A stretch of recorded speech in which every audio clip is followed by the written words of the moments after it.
Здравствуйте, это программа «Конфигурация власти» на «Эхе Москвы» в Уфе. Меня зовут Дарья Кучеренко, рядом со мной политолог Дмитрий Михаличенко. Мы вторую программу подряд беседуем с Маратом Миргазямовым, председателем Совета министров Башкирской АСР в период с 1986 по 1992 годы. Он наш специальный гость. Приветствую вас. Здравствуйте. Здравствуйте. В прошлом выпуске мы говорили о том, каков был политический расклад в республике в период перестройки, как, собственно, перестройка отразилась на том, что происходило в Башкирии, и мы подошли к 1990 году, когда произошли выборы в Верховный Совет Республики. У меня вопрос к вам, Дмитрий. Вот 1990 год в Башкирии. Что происходит в политическом плане? Тут надо отметить несколько деталей. Да. Прежде всего, все-таки Хабибуллин, да, его не все приняли, и нельзя сказать, что он удачно там руководил республикой. Да. Второе, это вот фенольная история, которую мы отдельно обсуждали. Да. И в целом изменения в стране, или, там, скажем, идеологический фон, националистические настроения, Советские союзные республики, да, многие там, прибалтийские, например. То есть, все это создавало своеобразную такую конфигурацию, в которой работать, наверное, было сложнее. Так ведь, Марат Борисович? Да, мы резко отпустили вожжи. И не только Башкирии. Одна Башкирия не могла держать вожжи крепко.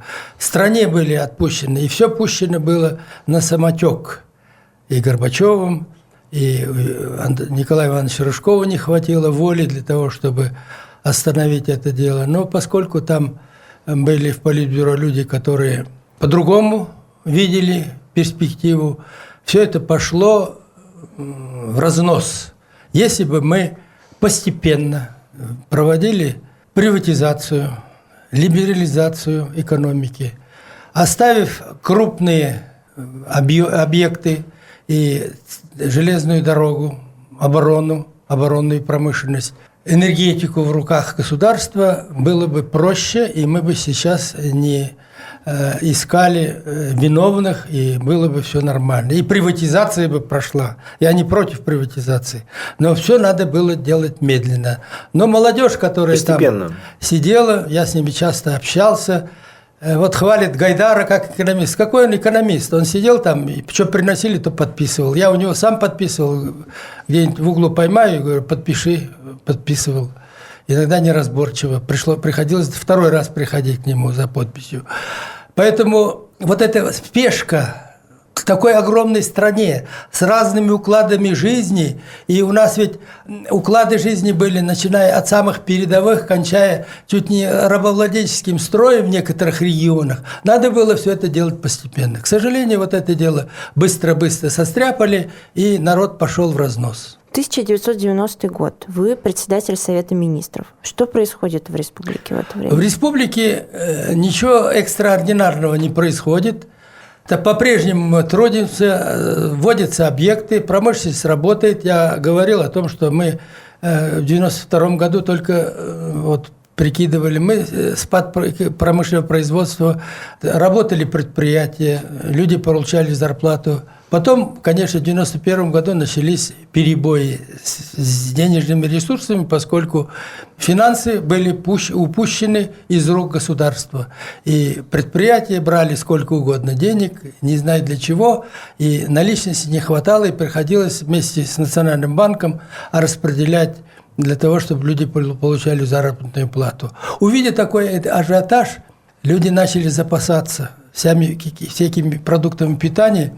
И мне рассказывали, и я иногда наблюдал, как по реке Белой текли, пакеты плыли с вермишелью, с лапшой, потому что люди запасались, а потом черви заводились и выбрасывались. Почему? Потому что люди, которые пережили войну, видели тяготы военного времени, у них еще генетическая память была, и некоторые воочию видели это, и начали запасаться, вплоть до соли, спичек и так далее. И, естественно, начинался ажиотаж. 1990 год – это еще и выборы в Верховный Совет. Да, как это происходило? Выборы в Верховный Совет происходили, я считаю, нормально. Меня прокатили в Баймакском районе.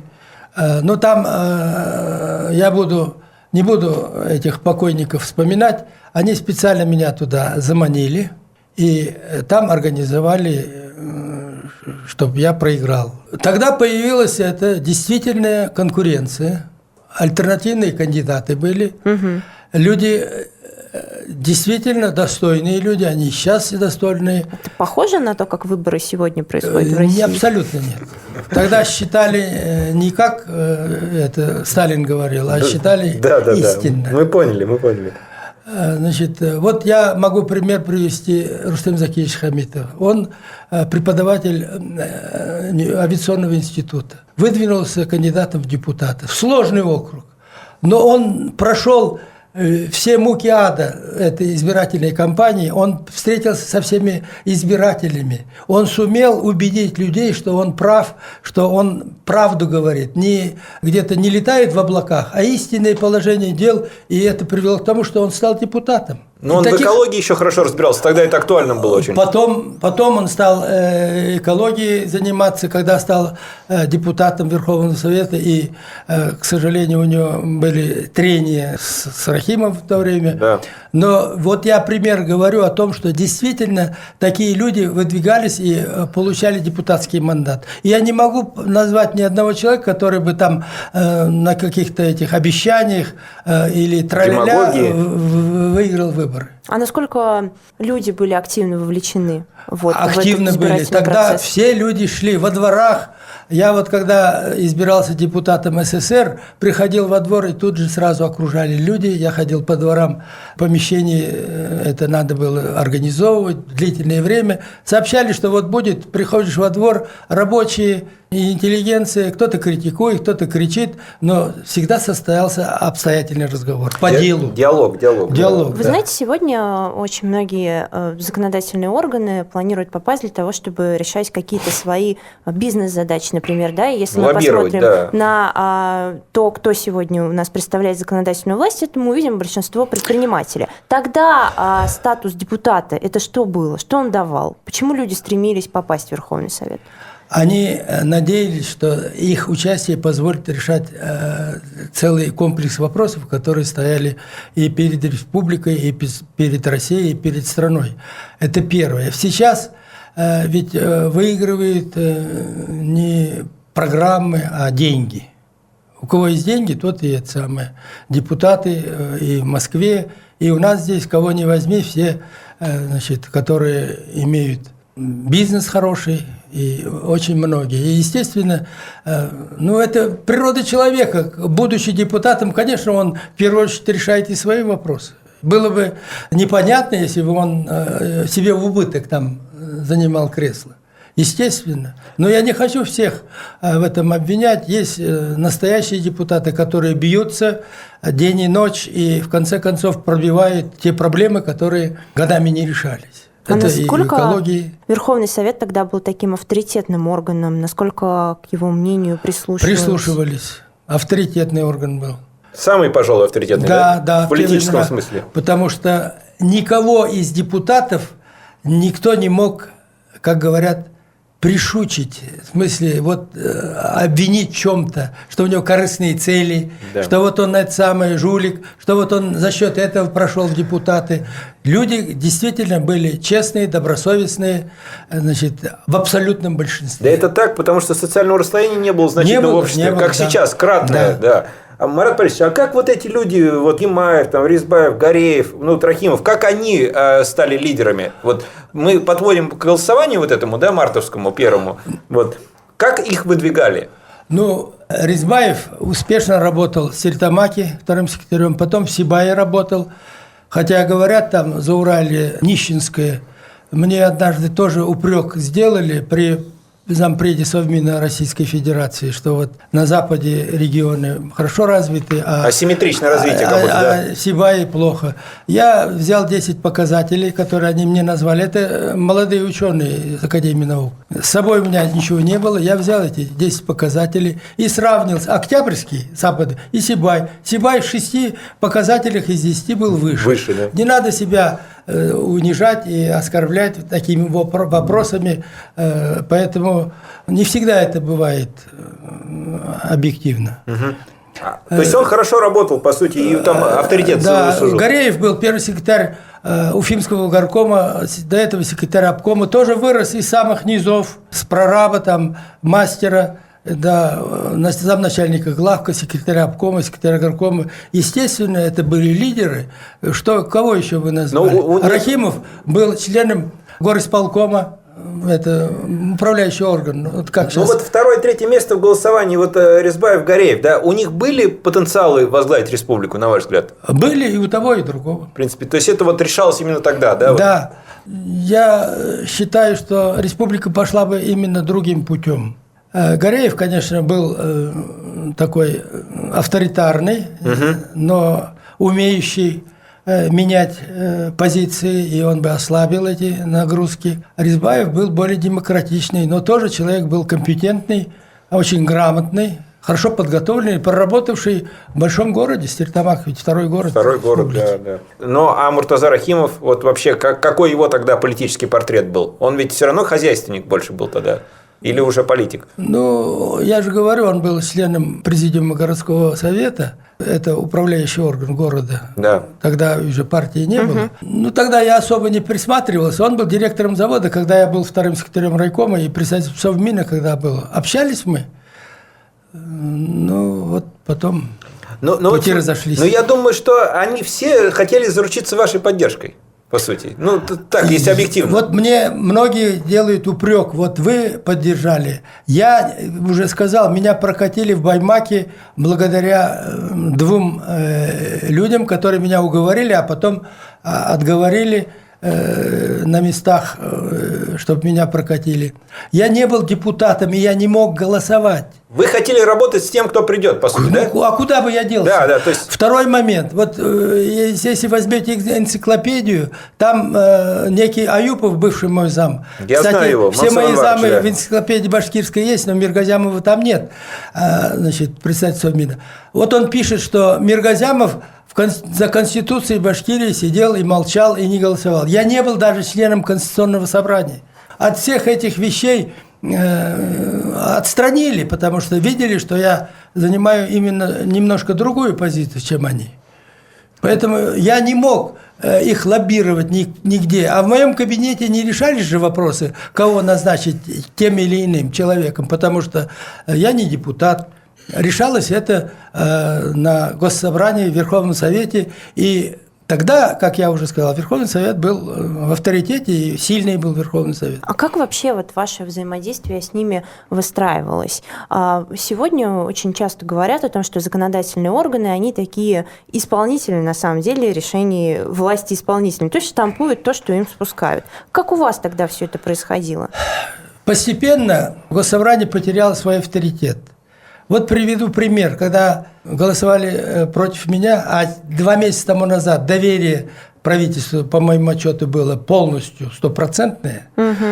Значит, когда голосовали за отставку правительства, и меня в том числе, мы набрали 127 голосов, против было 111. Тут же, значит, подобрали закон, что надо было абсолютное большинство, а депутатов-то вместо 270 было всего лишь 150, и подделали. И второй момент, я когда на заключительном выступлении сказал: товарищи дорогие, ведь уже дошло до того, что началась фальсификация решений Госсобрания. Вот читаю. Иванов, Петров, Сидоров, я фамилии сейчас могу назвать, но не буду. Вот вы выступали и говорили, и принято было решение: Президиум Верховного Совета Башкирской ССР имеет право приостанавливать решение Совета Министров, а в решении окончательном отменять. Это же фальсификация. Я думал, прямое нарушение. Я думал, взорвется. Сидели, молча, потупив голову. Ну, просто... Поэтому авторитет терялся. Марат Борисович, ну а если возвращаясь вот все-таки вот к этой ситуации, вот на начало 90-го года, вы понимали, что вот мы стоим на пороге вот перемен больших? Или все-таки... Понимали. Да? И потом ведь, я еще раз вспоминаю Виталия Ивановича, он всегда нас приглашал, потом стал Орлов председателем Совета Министров. Мы регулярно встречались. Нас на учебу приглашали. Перед нами и Лигачев выступал, и Воротников. И все время они говорили: ребята, держите бразды правления в своих руках, потому что за нами народ. Если мы сейчас все отпустим, то будет катастрофа. К сожалению, ЦК КПСС, там Горбачев, там еще был Яковлев, они все это дело пустили на самотек, неуправляемость, тем более еще 6-ю статью отменили на съезде народных депутатов, и все это дело рухнуло. Вот тут еще один важный сюжет, который тоже, наверное, характерен, что власть все-таки была не определившись, это ГКЧП. Вот можете рассказать, как это все происходило в республике, да? Какие позиции были, какие вот эти шатания? Август 91-го. Мы поехали на подписание федеративного договора в Москву 18 числа, и утром в гостинице «Москва», и закон смотрим, танки стоят, и объявили о том, что к удивлению. ГКЧП. Естественно, никаких вопросов не было. Наш председатель Верховного Совета пошел к Лукьянову, а я пошел в Госплан, а Минфин решать вопросы текущие. И после обеда мы улетели в Уфу, собрали здесь руководителей предприятий, организаций города, руководителей крупных наших объединений и обговорили все вопросы. Хотелось бы, чтобы передали вот атмосферу того времени. Все были в растерянности. Атмосфера была какая? Почему-то мне прислали телеграмму из ГКЧП, чтобы вот организовать все, что они от нас требовали. ГКЧП. На ваше имя, да? На мое имя почему-то. Да. Это важно. Не туда. Непонятно. Я посоветовался с товарищами, не буду называть. И мы решили положить эту телеграмму в стол. Забыть о ней. Да, потому что ничего не ясно было. Просто такие эти. И тем более по телевизору показывают, как они жуют, извините за выражение, сопли сидят. Никакой решительности, никакой твердости. И мы руководствовались тем, что выработали определенную линию. Человек, наверное, 40 было руководителей, с которыми мы договорились. Держать в руках предприятие, работать, платить зарплату, обеспечить все, что необходимо для жизнедеятельности города. Тем более первые дни же тогда были. Хотя, конечно, СМИ писали о том, что вот там мы против, там и так далее, и так далее. Ну, насколько я знаю, Муртаза Рахимов-то он поддержал в начале ГКЧП, а потом назад сыграл. Было дело. Да, то есть политически он как-то не сориентировался. А много ли было вот людей из состава руководителей, которые были иного мнения, чем вы? Дело в том, что это было и воспитание, и то, что мы сумели убедить. И они сами прекрасно понимали, но не было четкой линии, вы это дело, наверное, не помните, не было четких указаний, четких действий решительных. А мы же люди производственники, мы на местах с народом работаем, и мне же надо конкретно отвечать. Тут вакуум какой-то. Вакуум власти появился. Да. А я вот еще раз повторяю, держать вожжи в руках Виталий Иванович Воротников, дай бог ему здоровья и долгих лет. Вожжи в руках, потому что за нами народ.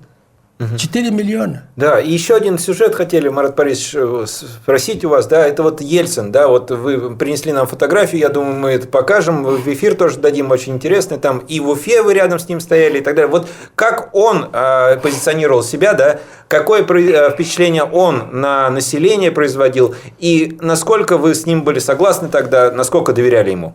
Он, конечно, он приезжал сюда в 90-м году, он еще не был президентом, а председателем Верховного Совета. Народ, конечно, был в восторге от него. И он от этого восторга народа пьянел в буквальном смысле. И вот он говорил, когда мы стояли на козырьке Стерлитамаки Дворца культуры «Сода», потому что на крыльце не видно было нас, мы туда поднялись с ним вдвоем, в окошко вылезли на козырек, он говорит, вот видишь, и он от этого пьянел, он после того, как мы обратно вернулись, когда он высказался, народ там был в восторге от него. Он даже пришлось скорую помощь вызывать, он потерял это самое. Он, конечно, пьянел, он любил и восторгался тем, что он умеет говорить, он умел говорить, он человек, оратор хороший. И вот как ни странно, вот я сейчас слушаю многих наших руководителей, которые гладко говорят, ни одной запинки, ни одной запятой он не делает. А Боря говорил по-всякому, он и запинался, но он воспринимался лучше, потому что люди его понимали, потому что люди понимали, что он говорит так же, как и они. Они тоже гладко не умели говорить, как на их языке. На их языке. Да, да, вот я так считаю. И, конечно, он наломал дров очень много. Хотя авторитет у него, Свердловский, был очень даже... А вы встречались с ним вот в 80-х годах, да, это вот раньше, когда он... В 1957 году, мне было 15 лет, он сплавлялся по Уфимке, со сломанной рукой пришел на стадион к нам. Мы с ним играли в волейбол, он нас, пацанов, собрал, со сломанной рукой, он тогда за сборную России играл, и мы, конечно, всем проиграли. Потом в 81 году я отдыхал в этом... в Фаросе. Он, где члены ЦК, а мы в обычном санатории. А еще рядом санаторий, где Горбачев, там 3 санатория. Там играть не с кем было. И Ельцин приходил. Лобов Олег вот с нами отдыхал. И вот он к Лобову приходил, и мы с ним играли в волейбол. Я у него спрашивал, я говорю: Борис Николаевич, помните? Он никогда ничего не помнил, говорил: припоминаю. Припоминаю, да. То есть это было понятно. Но вопросы мои он решал, правда, с 3-го, 4-го. То есть у вас было и неформальное общение определенное, да? А он, может, и не знал, что... Ну, тем не менее. Марат Борисович, ну и, наверное, мы завершаем, да, вот главный урок, который мы из всего этого, на ваш взгляд, должны извлечь, вот в целом, да, про конфигурацию мы говорили, про те времена. Главный вывод, я еще раз повторяю, никогда нельзя терять управляемость страной, тем более такой большой, многонациональный, многоконфессиональный и очень большой по территории, разного рода людьми. Поэтому надо управлять страной, и я сейчас не очень доволен. Вы были в итоге на посту председателя Совета Министров 6 лет, правильно, да? В течение 6 лет. 7 почти. 7 почти. Да. 7 лет. Оценивая сейчас ваше время работы в качестве председателя Совета Министров, что бы вы могли сказать? Жалеете ли вы о каких-то решениях? Как говорил Есенин, не жаль мне прошлого ничуть. Хотя это было непростое время. Времена, как китайцы говорили, не дай бог жить тебя во времена великих перемен. Я ни перед кем не чувствую вины, кроме как перед своей семьей.